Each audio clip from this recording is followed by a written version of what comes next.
Jake Cooper wiped grease from his hands and looked at the clock on the wall. His shift in the engine room was almost over. He had been fixing pipes and checking systems all day on the human ship called Discovery. Jake was good at his job, but he liked to joke around and make people laugh. Sometimes his jokes got him in trouble. The ship's speakers crackled to life. All crew to stations. We have contact with alien ships. This is not a drill. Jake's heart started beating faster. After 3 years of traveling through space, they had finally found aliens. He quickly put away his tools and ran to the main deck. Captain Lisa Moore was already there, looking serious. She wore her best uniform and had her hair pulled back tight. "Cooper, you're coming with us," she said when she saw him. "Me? Why?" Jake asked. He was just an engineer, not a diplomat. "We need all hands for first contact. Dr. Clark thinks these aliens might be interested in our technology. You know our systems better than anyone." Dr. Ben Clark nodded at Jake. The scientist had been studying alien signals for weeks. The beings call themselves Cytherians. They seem to be a warrior race, but they want to talk. Jake looked out the big window at the front of the ship. 3 huge alien ships floated in space nearby. They were dark and looked dangerous, like giant cats made of metal. Strange lights blinked along their sides. "Are they friendly?" Jake asked. "We're about to find out," Captain Moore said. "Remember, everyone be polite. No jokes, no comments about how they look. This is the most important moment in human history." Jake nodded, but inside he was excited. Real aliens. He had dreamed about this since he was a kid. An hour later, Jake stood in the meeting room with the other humans. The room had been cleaned until it sparkled. Captain Moore sat at the head of a long table. Dr. Clark had his computers ready to translate languages. Jake stood near the back, trying to look important. The alien ship sent over a small craft. Through the windows, Jake could see shapes moving inside. His hands felt sweaty. The airlock opened with a hiss. The first alien to walk in made Jake's mouth fall open. She looked like a giant cat that walked on 2 legs. She was tall, maybe 7 feet, with golden fur that seemed to glow under the lights. Her face was like a lion's, but more human. She had bright yellow eyes that seemed to see everything. She wore dark armor that looked beautiful and deadly. Behind her came 3 more aliens, all looking like different types of big cats. But Jake couldn't stop staring at the first one. She moved like water, smooth and powerful. When she looked around the room, her gaze stopped on him for a moment. Jake felt a shiver run down his back. "I am Zareth of the Cytherian Empire," she said. Her voice was deep and had a strange rumbling sound. "I speak for Commander Rexstar in these talks." Captain Moore stood up. "Welcome aboard the Discovery. I am Captain Lisa Moore. We come in peace." Zareth's ears twitched. Jake thought it was cute, like a house cat hearing a strange sound. The formal talk began, with both sides being very polite. They talked about trade and peace between their peoples. Jake found it boring. After an hour of careful words, Zareth seemed frustrated.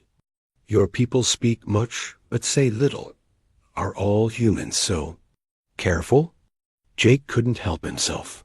"Not all of us. Some of us just say what we think." Captain Moore shot him a warning look, but Zareth turned to stare at him. "You speak without permission from your letter?" "I speak because I have a mouth," Jake said, with a grin, "though some people think I use it too much." Zareth's ears perked up. "Interesting.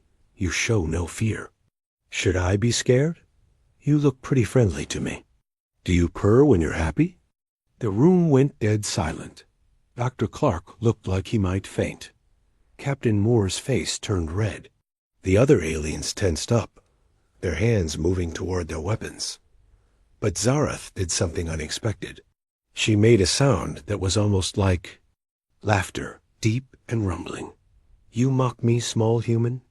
Not mocking, Jake said, stepping closer. Just curious. I mean, you look like the galaxy's most dangerous house cat. Do you like having your ears scratched too? Jake reached out like he might touch her ears. Zareth moved faster than he could see, grabbing his wrist. Her grip was strong enough to crush bone, but she didn't hurt him. She leaned close, and Jake could smell something wild and clean, like a forest after rain. You challenge me, she said, her yellow eyes staring into his. No one has dared to challenge me in many years. Challenge? Jake tried to pull his wrist free, but she held tight. Lady, I'm just being friendly. Zareth's grip tightened slightly. You test my strength. You mock my appearance. You show no submission.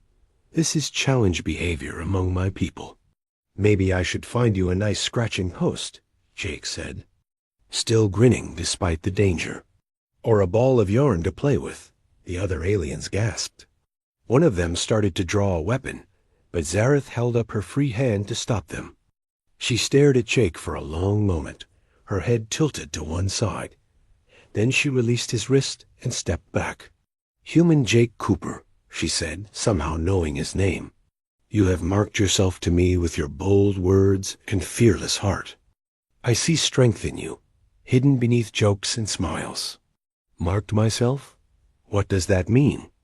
Zareth's tail swished behind her, and Jake realized she had a long, thick tail like a lion.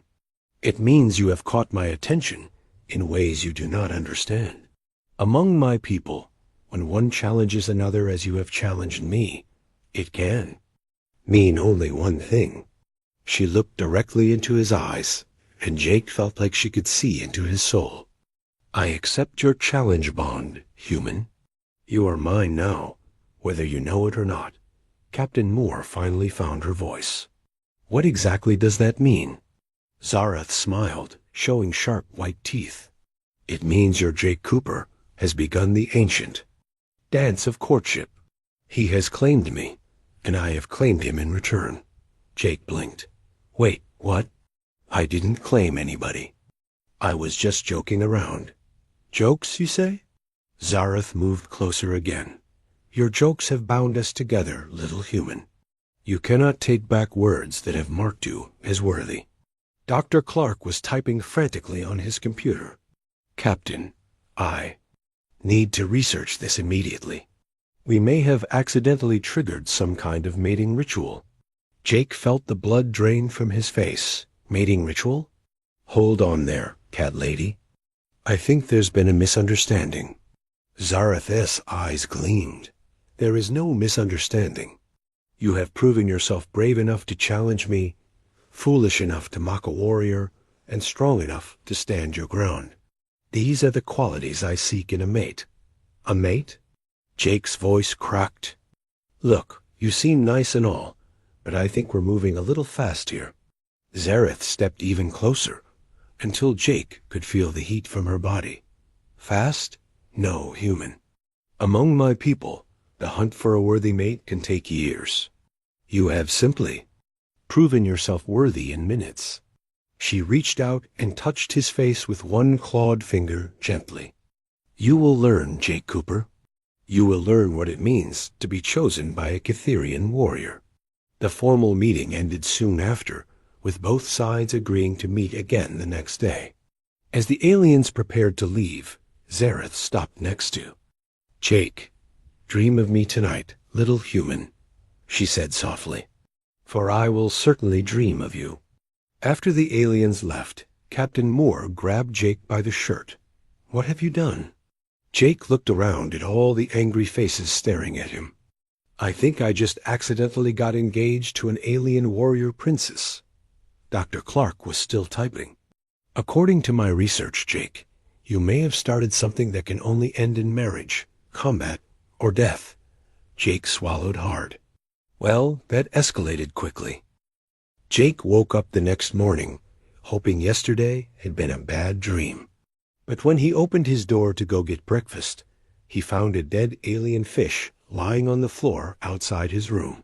It was wrapped in some kind of fancy cloth and had a note written in symbols he couldn't read. What the hell? Jake picked up the fish and looked around the hallway. No one was there.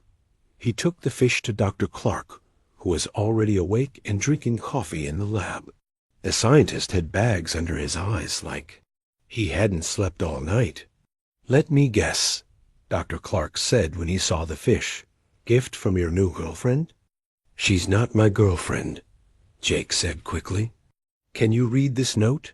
Dr. Clark put on his glasses and looked at the symbols. "It says, 'First gift for my chosen.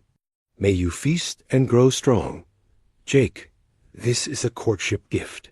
She's literally trying to feed you." Jake dropped the fish on the table. "This is insane. I was just joking around." "Well, your jokes have consequences. I spent all night reading about Cytherian culture. What you did yesterday was apparently the same as walking up to her and asking her to marry you. But I didn't know that. It doesn't matter what you knew.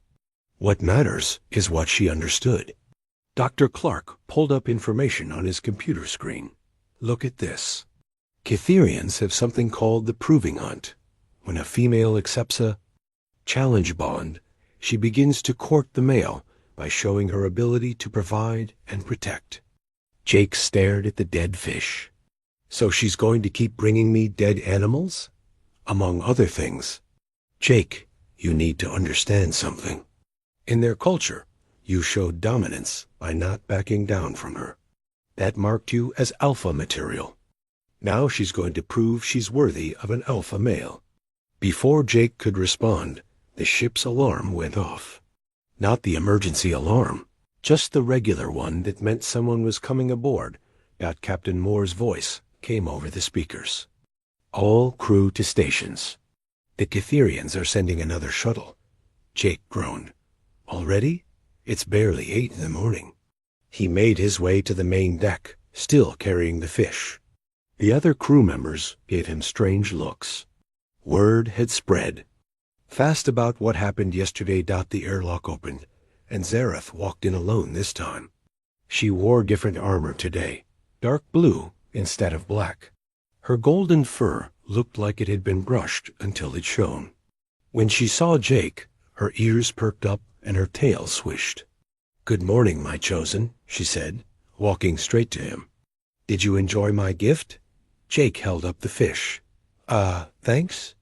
But I should probably cook it first." Zareth looked confused. "Cook? You do not eat fresh meat?" "Humans usually cook their food. We're not really built for eating raw fish." "Interesting. I will remember this." She reached into a pouch on her belt and pulled out something wrapped in cloth. "I brought another gift. This time it was some kind of alien fruit, bright purple and about the size of an apple. It smelled sweet." "Thank you," Jake said, not sure what else to do. Captain Moore stepped forward. "Zareth, we're honored by your visit. Are you here for more diplomatic talks?" Zareth didn't take her eyes off Jake. "I am here to continue the courtship with my chosen male." "The what now?" Captain Moore looked at Jake like she wanted to throw him out an airlock. "Among my people, courtship involves many stages. First, the female must prove she can provide food." She gestured to the fish and fruit. "Next, she must prove she can protect her mate." Jake didn't like the sound of that. "Protect me from what?" Zareth smiled, showing her sharp teeth. "From anything that might harm you.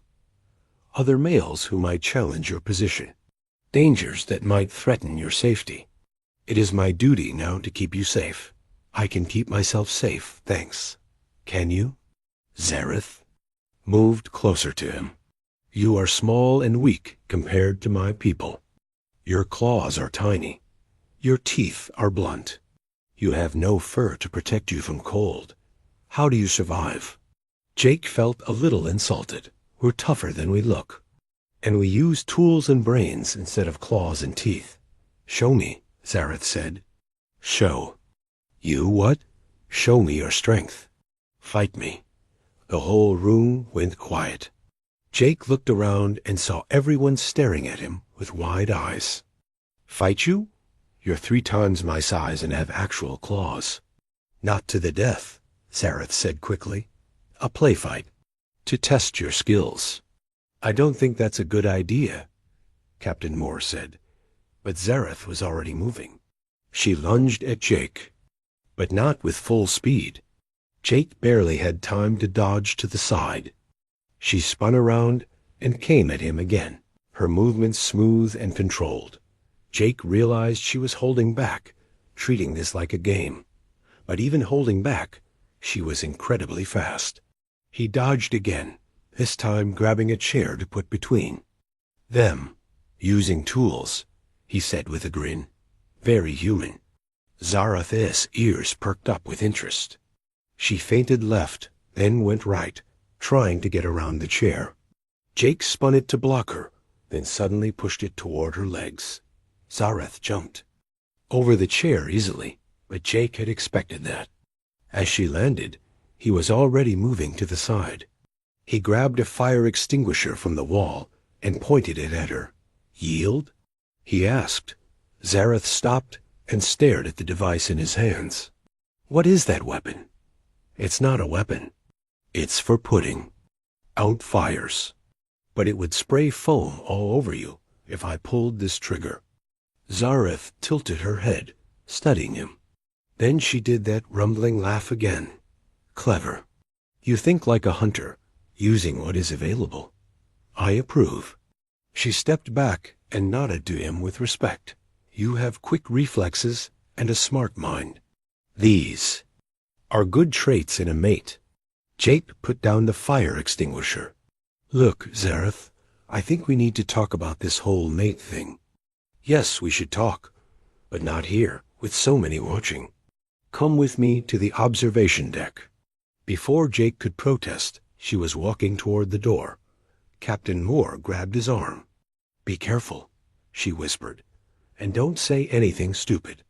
Jake followed Zareth to the observation deck, a quiet area with big windows looking out into space. The alien ships floated nearby, looking less threatening in the starlight. "Your captain fears for you," Zareth said, without turning around. "She's just doing her job, is she? Or does she see me as a threat to her crew member?" Zareth turned to face him. "Do you see me as a threat, Jake Cooper?" Jake studied her face. In the soft light from the stars, she looked less fierce and more sad. "No, I don't think you're a threat. Confused, maybe. But not dangerous." "Confused? How so?"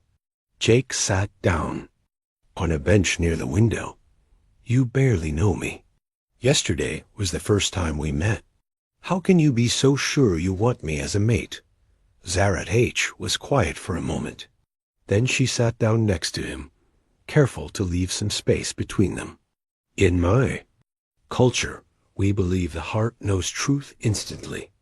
When you challenged me yesterday, when you showed no fear, when you made jokes in the face of danger, something in my soul recognized you. But what if you're wrong? What if I'm not who you think I am?" Zareth turned to look at him. "Then you will prove it to me during the courtship. That is why we have the proving hunt. It gives both sides time to learn about each other." Jake was quiet for a while, looking out at the stars. "What happens if I don't want to be courted?" "Then you must defeat me in combat, or find another female to claim you, or ... double quotes. Or what? Or run away. But that would bring shame to both of us." Jake laughed, but not in a mean way. "And what happens if the courtship goes well?" Zareth's tail curled around her feet. "Then we mate for life. In my culture, there is no divorce, no separation. We bond until death. That's a big commitment.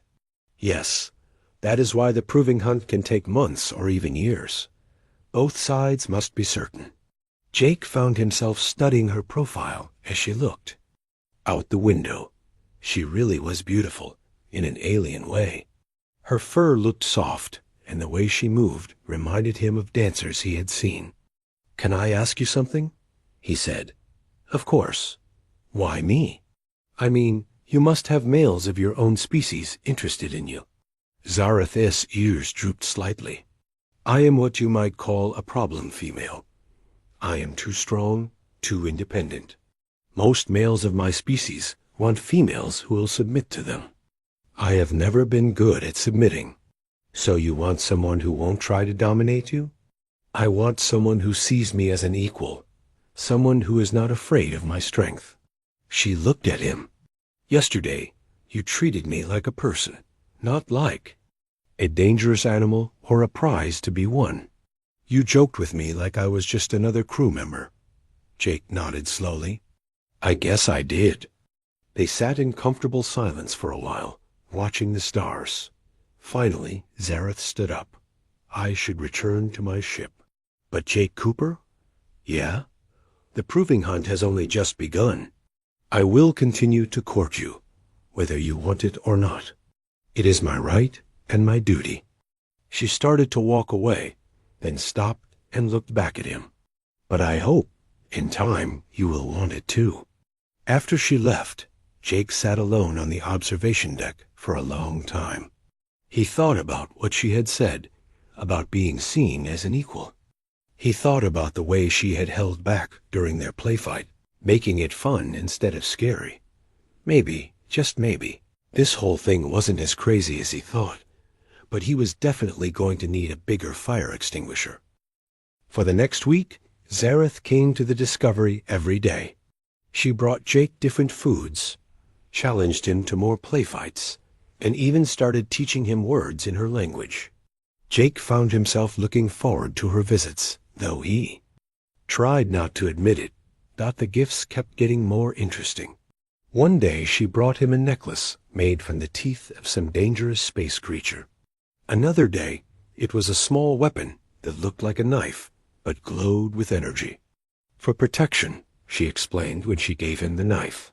A mate should be able to defend himself. Jake was examining the weapon when Dr. Clark burst into his quarters without knocking. "Jake, we have a problem. A big one." "What kind of problem?" "The kind with claws and a really bad attitude. Another Cytherian ship just arrived, and they're demanding to speak with you." Jake's stomach dropped. "Demanding to speak with me? Why? I think you better come see for yourself." They hurried to the main deck, where Captain Moore was already waiting. Through the big window, Jake could see a fourth alien ship, bigger and more dangerous looking than the others. It was covered in weapon ports and had symbols painted on its hull that looked like warnings. "Who is it?" Jake asked. Captain Moore's face was grim. "According to Zareth, it's her brother. Commander Rextar of the Cytherian Imperial Fleet." "Her brother? That doesn't sound too bad." "Jake, he's also the male who was supposed to mate with her before you came along." Jake felt the blood drain from his face. "Come again?" Dr. Clark pulled up information on his computer. Arranged marriage. Very common in their culture. Rextar had a contract with Zareth's family to take her as his mate. Your little courtship. Ritual broke that contract. "Oh, that's just perfect," Jake muttered. The airlock opened, and Jake immediately knew they were in trouble. Rextar was huge, even by Cytherian standards. He looked like a cross between a tiger and a nightmare. His fur was dark orange with black stripes, and his yellow eyes burned with anger. Behind him came 4 other Cytherians, all wearing heavy armor and carrying weapons. Rextar's gaze swept the room until it found Jake. When their eyes met, Jake felt like he was staring at death itself. "You," Rextar said, his voice like rocks grinding together. "You are the human who dares to claim my female." "Actually, I think there's been a misunderstanding," Jake started to say. Rextar roared, a sound that made everyone in the room step back. Silence. "You have dishonored my family and broken sacred contracts. You have stolen what was mine by right." Captain Moore stepped forward. Commander Rexstar, I'm sure we can work this out diplomatically. There is nothing to work out. This weak creature has challenged me for possession of Zareth. I am here to answer that challenge. I didn't challenge anybody, Jake said. I was just being friendly. Rexstar snarled, showing teeth that could tear a man apart. You mock me even now. Very well. I, Rexstar of the Catherian Imperial Fleet, challenge you, Jake Cooper of the Humans, to blood combat. Winner takes Zareth as mate. Loser dies. The room went dead silent. Jake felt like his legs might give out. Dies? He squeaked. Can't we just arm wrestle or something? Rexstar took a step toward him, and Jake could smell the alien's scent, wild and dangerous. You show fear now, little human. Good. You should fear me. Rexstar, stop. Everyone turned to see Zareth striding into the room. She moved between Jake and her brother, her own claws extended. Sister, Rexstar growled, stand aside. This matter is between males. This matter concerns me, and I will not stand aside. Zareth's voice was steel. Jake Cooper is under my protection as my chosen mate. Anyone who harms him will face my claws. Rexstar's eyes widened. You would fight your own brother for this. This weak creature? I would fight anyone who threatens what is mine. Jake felt a strange mix of fear and warmth. She was literally standing between him and death, ready to fight her own family for him. Rexstar circled around them, his tail lashing with anger. You bring shame to our bloodline, sister. This human is not worthy to carry your cubs. He has no honor, no strength, no courage. He has all of those things, Zareth said firmly. You simply do not know how to see them. Then let him prove it. Rexstar stopped pacing and pointed at Jake. If he refuses my challenge, he is a coward. If he accepts and loses, he dies. Either way, you will see he is not worthy of you. Jake stepped around Zareth, his heart pounding but his voice steady. What exactly does this blood combat involve? Rexstar smiled, showing all his sharp teeth. Single combat until one of us yields or dies. No weapons except claws and teeth. No help from others. Jake looked at Rexstar's claws, each one as long as his finger and sharp enough to cut steel. Then he looked at his own hands, soft and pink, with tiny nails that couldn't cut butter. That doesn't seem very fair, he said. Life is not fair, human. The strong survive and the weak die. That is the way of things. Dr. Clark was frantically typing on his computer. Jake, wait. I'm finding something here about Catherian combat law. What kind of something? According to this, the challenged party has the right to choose the type of combat as long as it tests the qualities needed in a mate. Rexstar's ears flattened against his head. What does this mean? Dr. Clark grinned. It means Jake doesn't have to fight with claws and teeth. He can choose the type of contest. Jake felt a spark of hope. What kind of contest? Anything that proves worthiness as a mate. Leadership, problem-solving, courage, protection of others. The law says the contest must test real qualities, not just physical strength. Rexstar snarled. This is trickery. This is your own law. Zareth said, and Jake heard respect in her voice as she looked at him. My chosen is clever enough to use the rules to his advantage. That shows wisdom. Jake's mind was racing. He was an engineer, good at solving problems and fixing things. Rexstar was a warrior, probably not used to thinking outside the box. I accept your challenge, Jake said, surprised by how steady his voice sounded. But I choose the type of combat. Name it, Rexstar growled. Jake looked around the room at all the humans and aliens watching him. An idea started forming in his mind, a contest of leadership and protection. 3 challenges over 3 days. First day, We each lead a mixed team of humans and Catherians to solve a complex problem. Second day, we compete to see who can better maintain and repair critical ship systems under pressure. Third day, we see who can better protect and care for others in a crisis situation. Rexstar's eyes narrowed. These are not combat trials. But they test everything a good mate needs, Jake said. Intelligence, leadership, the ability to protect and provide for a family. Isn't that what really matters? Zareth stepped closer to Jake, and he could feel the heat from her body. These are worthy trials, she said. They will show which male can truly care for me and any cubs we might have. Rexstar was quiet for a long moment, his tail still lashing. Finally, he nodded. Very well. But if you fail even one challenge, the blood combat stands. You will face my claws. And if I win? If you win all 3 challenges, I will acknowledge your right to court my sister. But human ... Rexstar leaned close, and Jake could see his reflection in those predatory eyes. I have led armies and conquered worlds.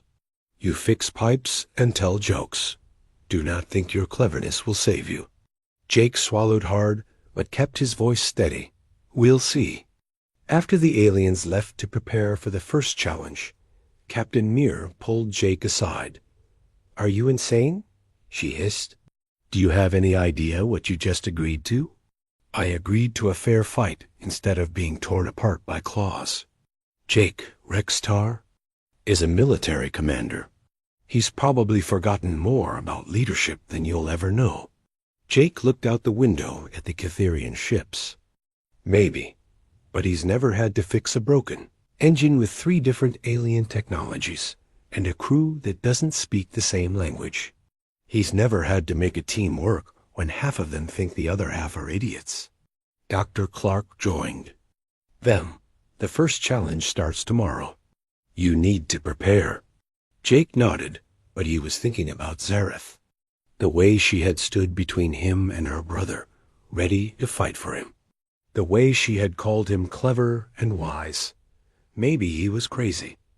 Maybe he was going to fail and get himself killed. But for the first time since this whole thing started, he was actually excited about the challenge.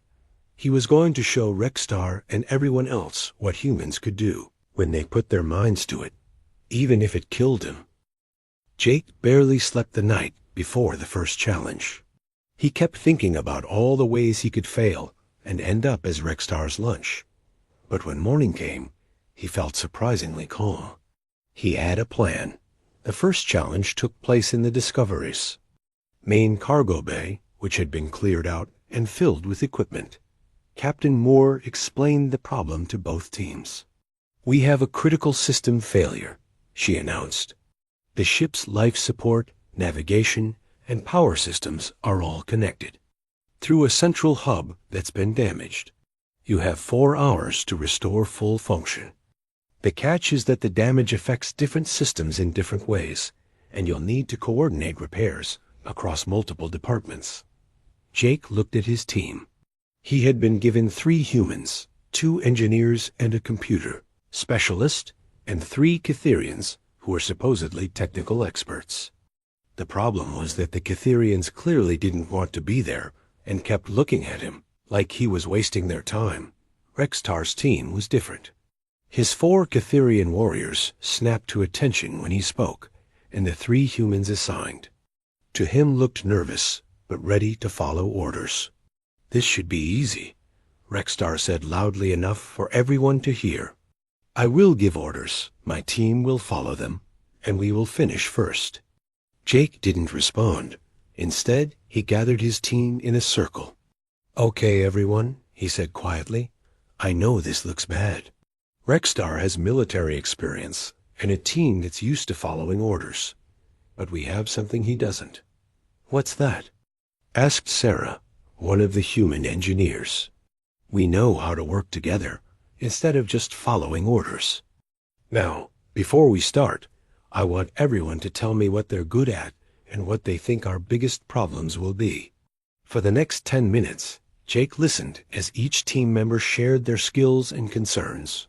The Cytherians were experts in energy systems and structural repair, but they had never worked with human technology.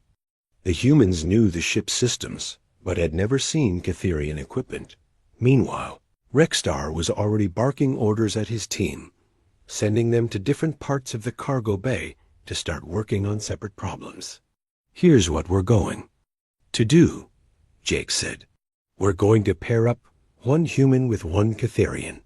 Each pair will tackle one part of the problem, but we'll stay in constant communication. Sarah, you work with Kethra on the power systems. Mike, you and Vergen handle navigation. Lisa, you and Zietr take life support.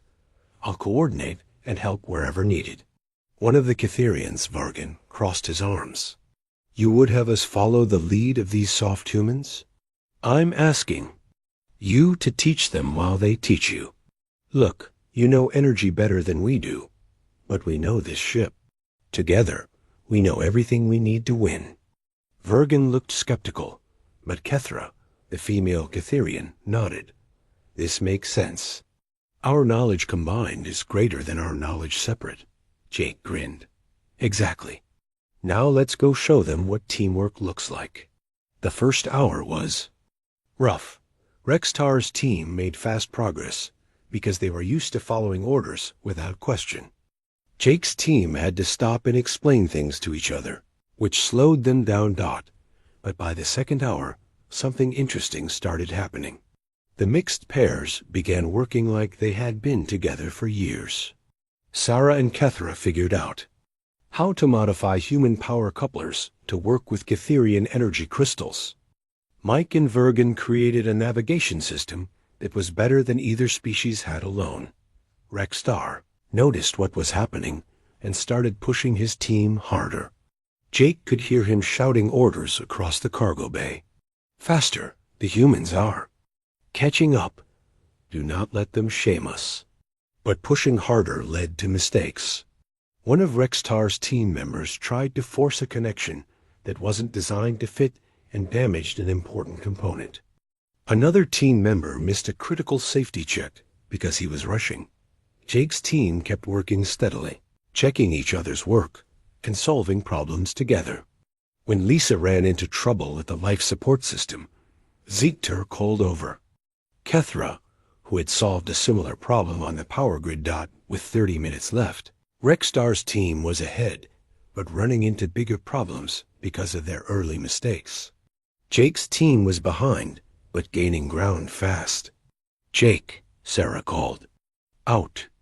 We've got the power systems working, but there's a feedback loop that's going to overload the navigation grid." Rexstar heard this and smiled. "You see, they have failed. Their systems fight each other." But Jake was already thinking, "Mike, what if we reroute the excess power through the life support backup systems?" "That could work, but we'd need to modify the couplers Lisa and Zietr just installed." "Can you do it without shutting down life support?" Zietr spoke up. "Yes, if we work together. I will hold the system stable while your Mike makes the changes." Rexstar's smile faded as he watched the two species working in perfect coordination. His own team was struggling with a major system crash caused by their rushed work. With 5 minutes left, Jake's team brought all systems online. Rexstar's team was still trying to fix the damage they had caused. Captain Moore checked the readings. "Jake's team has restored full function to all systems." "Rexstar's team." She paused. "Navigation is down, and life support is running at 60%. Rexstar stared at his team's failure in disbelief. "This is impossible. We are warriors. We are trained for this." Jake walked over to him. "You're trained to give orders and have." Them followed, but this wasn't about following orders. It was about solving problems together. The second challenge was even worse for Rexstar. Jake had spent years maintaining ship systems, and he knew every trick in the book. When they were given a damaged engine to repair under time pressure, Jake's experience showed. But it was more than just technical knowledge. While Rexstar worked alone, occasionally shouting at his assistants, Jake involved his whole team in diagnosing the problem and planning the repair. See this burn pattern? Jake pointed out to Vergen, who had become much more cooperative after the first challenge. What do you think caused it? Vergen examined the damage carefully. Power surge, but not from overload. Something made the energy flow backwards. Exactly. So if we just replace the burned parts, what happens? It will burn again unless we find the source of the reverse flow. Jake grinned. Now you're thinking like an engineer. By the end of the second day, Jake had won both challenges. Rexstar was furious and embarrassed. But the third challenge would be different. It was supposed to test their ability to protect others in a crisis. Nobody expected the crisis to be real. They were in the middle of setting up a training scenario when the ship's emergency alarms went off. Captain Moore's voice came over the speakers, tight with stress. All hands to emergency stations. We have 3 ships approaching at high speed. They appear to be raiders, and they're jamming our communications. Through the windows, Jake could see 3 small, fast ships racing toward them. They were ugly and covered with weapons, the kind of ships used by pirates and slavers. This is not the planned exercise, Rexstar said, his warrior instincts kicking in. We are under actual attack. Captain Moore's voice came over the speakers again. The civilian transport ship Mercy is in the area with 100 refugees aboard. The raiders are moving to intercept them. We need to protect those people. Jake looked out at the Mercy, a slow, defenseless ship filled with families trying to reach a new colony.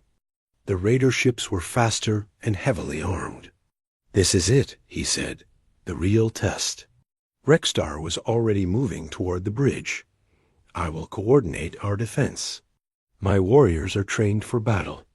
Wait, Jake called after him. We're supposed to be working together on this challenge. Rexstar paused. Human, this is not a game. People will die if we fail. Exactly. So let's make sure we don't fail. For a moment, the 2 males stared at each other. Then Rexstar nodded slightly. What do you propose? Jake's mind was racing, putting together everything he knew about the ships, the weapons, and the people involved. The raiders want the refugees as slaves.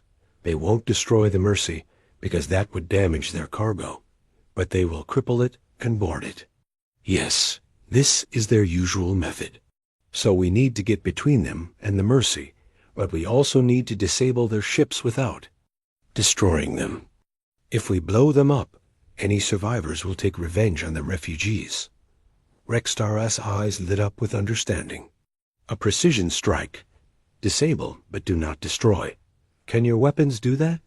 Yes, but it requires perfect targeting. One mistake and we either miss or vaporize them. Jake looked at the tactical display. What if we coordinate our attacks? Your ships target their weapons and engines, while the Discovery uses our tractor beam to hold them steady? That could work, but the timing must be perfect. And someone must lead the boarding parties to secure the raiders after they are disabled. I'll do it, Jake said. Rexstar stared at him. You? You are not a warrior. No, but I understand their technology. If we're going to disable their ships without killing everyone aboard, I need to know which systems to target. Rexstar was quiet for a moment, clearly torn between his warrior pride and the need to save lives. Very well, he said finally, but I lead the actual boarding. You guide us to the right targets. The battle was brief, but intense. Jake had never been in real combat before, and he was terrified. But he forced himself to focus on the technical aspects, analyzing the raider ship's designs, finding their weak points, coordinating the attack patterns. Rexstar's ships struck with surgical precision, taking out weapons and engines, while the Discovery held the raiders steady with tractor beams. Within minutes, all 3 raider ships were floating helpless in space, But the real test came during the boarding action. Jake insisted on coming along, despite Rexstar's protests. "You could be killed," the Catherian commander said as they prepared to board the first raider ship. "So could you? But if something goes wrong with their systems while we're aboard, you'll need me to fix it." The first ship surrendered immediately when they saw Catherian warriors boarding.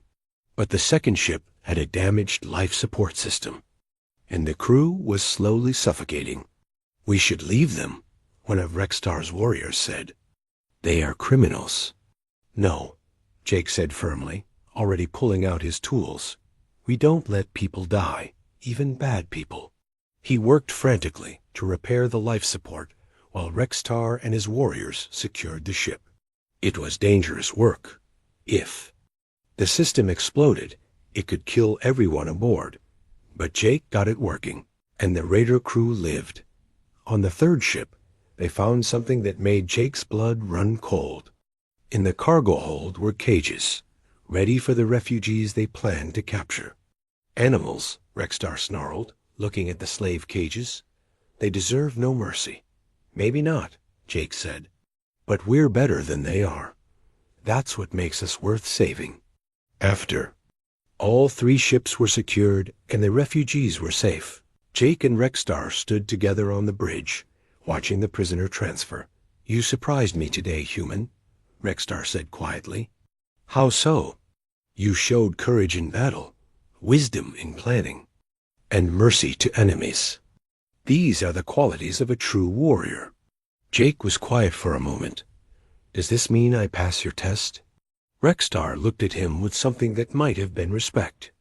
"It means you have proven yourself worthy of my sister. She chose well." Through the bridge windows, Jake could see Zareth watching from her own ship. Even at this distance, he could see her tail swishing with what he had learned was happiness. "So what happens now?" Jake asked. Rexstar smiled, showing his sharp teeth. But this time, it didn't look threatening. "Now, human, you face the hardest challenge of all. You must decide if you truly want to mate with a Catherian warrior for the rest of your life." Jake looked back at Zarath's ship and felt his heart skip a beat. "Yeah," he said softly. "I think I do." After the battle with the raiders, everything changed. Rexstar publicly declared that Jake had proven himself worthy, which meant the courtship could continue. But it also meant Jake had to make a real decision about his future. He spent 3 days thinking about it, avoiding both Zareth and the rest of the crew. Captain Moore found him in his quarters on the third evening, staring out the small window at the stars. "You've been hiding," she said, sitting down across from him. "I've been thinking." "About what?" Jake sighed. "About whether I'm crazy for considering this. Lisa, if I mate with Zareth, there's no going back. In their culture, it's for life. No divorce, no separation. If it doesn't work out, we're both stuck." Captain Moore studied his face. "Do you love her?" Double quotes Jake stopped. "I don't know." "How? Can you love someone you've only known for 2 weeks? Someone who isn't even human? Love isn't about time, Jake. It's about connection. Do you feel connected to her?" Jake thought about Zareth standing between him and her brother, ready to fight for him. He thought about the way she listened when he talked, really listened, like his words mattered. He thought about how she made him want to be braver, smarter, better. "Yeah," he said quietly, "I think I do." "Then what's the problem?" "The problem is that this isn't just about me and her. If we mate, we become a symbol, the first human Catherian couple. What if we mess it up? What if we prove that our species can't get along?" Captain Moore smiled. "Jake, you've already proven that our species can get along. You worked with Catherian technicians, fought alongside Catherian warriors, and earned the respect of a Catherian commander. If anyone can make this work, it's you." Before Jake could respond, Dr. Clark's voice came over the intercom. All senior staff to the bridge immediately. We have a situation. They hurried to the bridge, where they found chaos. Multiple ships were moving toward their position, and the communications board was lighting up with urgent messages. "What's happening?" Captain Moore demanded. "Ships from both fleets are moving," Dr. Clark reported. "Some of them are taking hostile positions. I'm getting reports of arguments breaking out on several ships." On the main screen, Jake could see Cytherian and human ships facing each other like they were preparing for battle. "Why are they fighting?" Jake asked. Rexstar's voice came over the communication system. "Captain Moore, we need to talk immediately. There are forces on both sides who do not want this alliance to succeed." An hour later, they were all gathered. In the main conference room, humans and Cytherians together, but the tension was thick enough to cut with a knife. "Explain the situation," Captain Moore said. Rexstar looked grim. "There are factions in both our governments who see this alliance as a threat. Some of my people believe humans are too weak to be worthy allies. Some of your people believe we are too dangerous to be trusted. And they're using Jake and Zareth as an excuse to break off negotiations," Dr. Clark added. "If the first human-Cytherian mating fails, they can point to it as proof that our species are incompatible." Jake felt like the weight of two worlds was settling on his shoulders. "So if Zareth and I don't work out, it could start a war?" "Not a war," Rexstar said, "but it would end any hope of cooperation between our peoples. We would go back to avoiding each other, and both our species would be poorer for it." Zarath, who had been quiet until now, finally spoke. "This is not fair to Jake. He should not have to carry this burden." "Life is rarely fair," Rexstar replied. "But this is the situation we face." Jake looked around the room at all the faces watching him, human and alien, all waiting for his decision. Then he looked at Zareth, who was staring at her hands, her ears drooping with sadness. "Can I talk to Zareth alone?" he asked. Everyone else filed out, leaving Jake and Zareth sitting across from each other at the long table.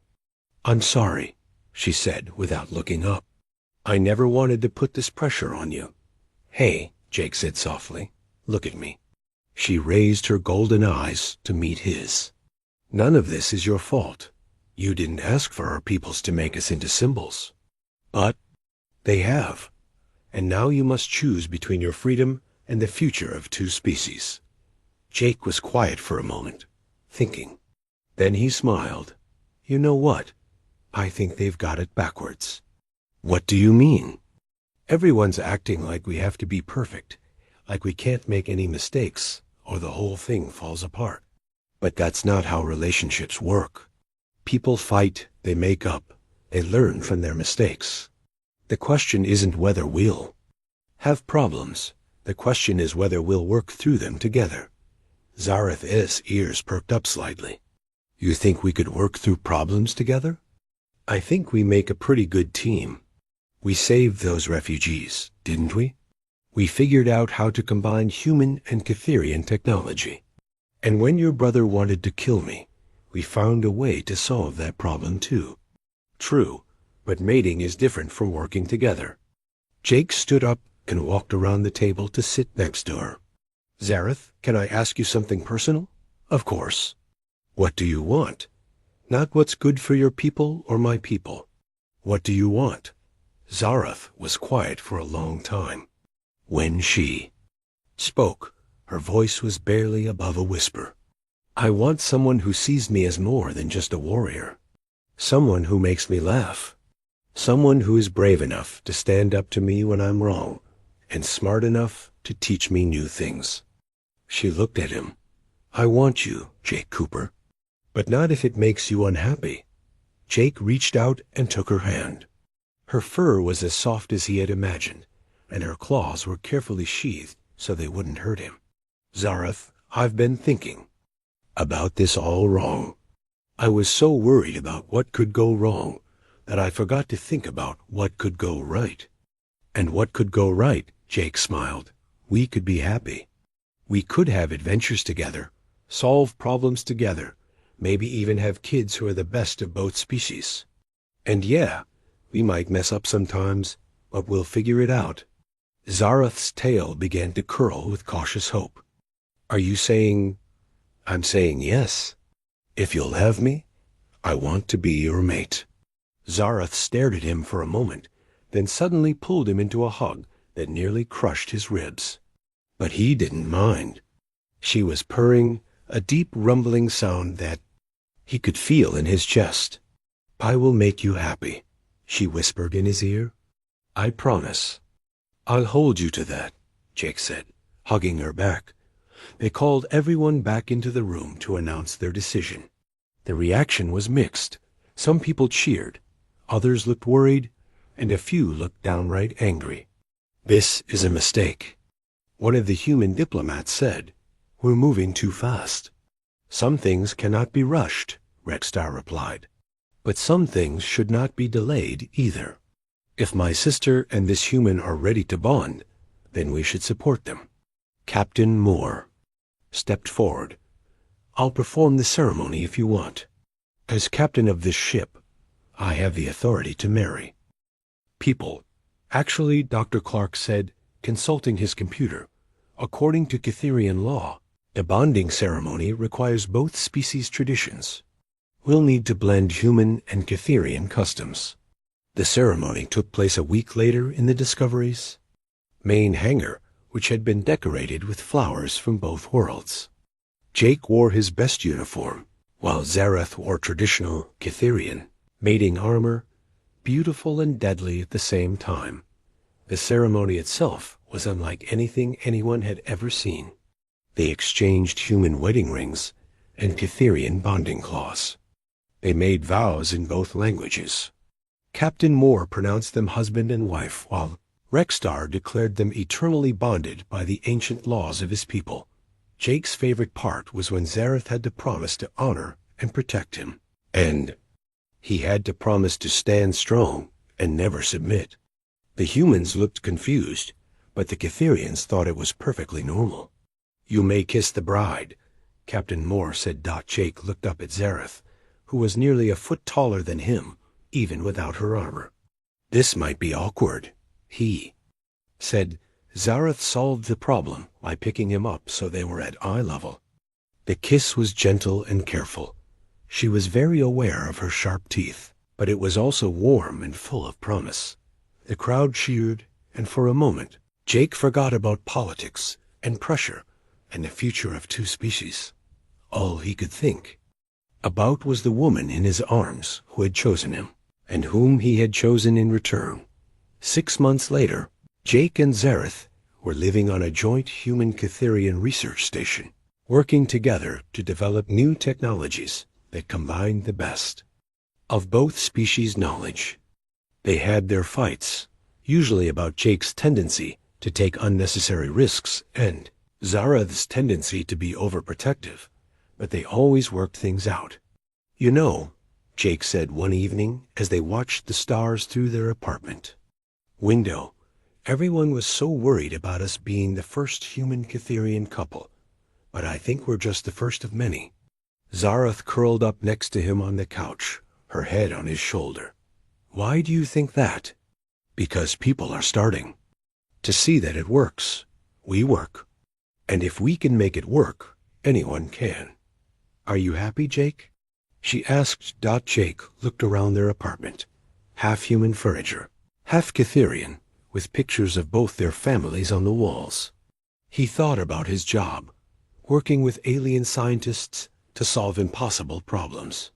He thought about coming home every day to someone who challenged him, supported him, and loved him exactly as he was. "Yeah," he said, kissing the top of her furry head. "I'm happy." Outside their window, human and Catherian ships flew together through the stars, exploring new worlds and building a future that neither species could have imagined alone. And it had. All started with a few jokes and a misunderstanding. Jake couldn't help but grin. Sometimes the best things in life really did begin with a little teasing.